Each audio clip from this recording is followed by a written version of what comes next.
Bombo Business News.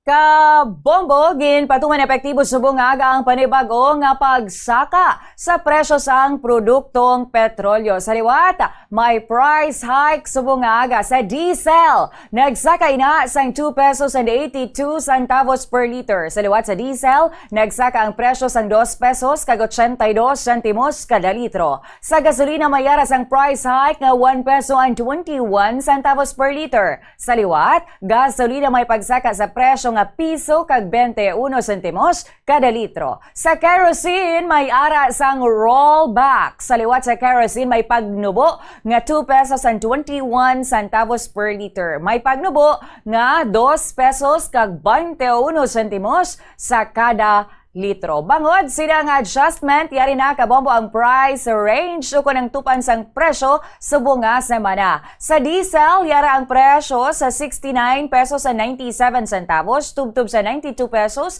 and 33 centavos. Sa gasolina, yara sa 83 pesos and 92 centavos, tubtub sa 94 pesos and 72 centavos. Sa kerosene, nagato pa sa 105 pesos and 25 centavos, tubtub sa 110 pesos and 19 centavos per liter. Yari na aton nga reference rate.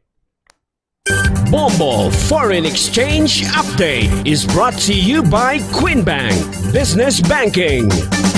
Ini naman nga exchange rate kabombo ginbasa naton sa closing transactions ang Bankers Association of the Philippines sa BOP kag sa Bangko Sentral ng Pilipinas sa BSP kahapon sang hapon. Wala o kung subong aga maga-resume ang transaction. Ang baylo sa US dollar nagaba labot na subong sa 61 pesos and 75 centavos. Sa liwat 61 pesos and 75 centavos. Ini na ang panibago nga all-time low sang Philippine peso batok sa US dollar. Mas manubo pa ina o kung nagsarurot pa sa nagligid na record nga all-time low sa trading sa tong Webes kag Biyernes nga adlaw. Samtang 7 pesos and 88 centavos ang baylo sang isa ka Hong Kong dollar, 48 pesos and 19 centavos ang baylo sang isa ka Singapore dollar, samtang 16 pesos and 44 centavos ang Saudi Real, kag 71 pesos and 72 centavos ang baylo sang euro.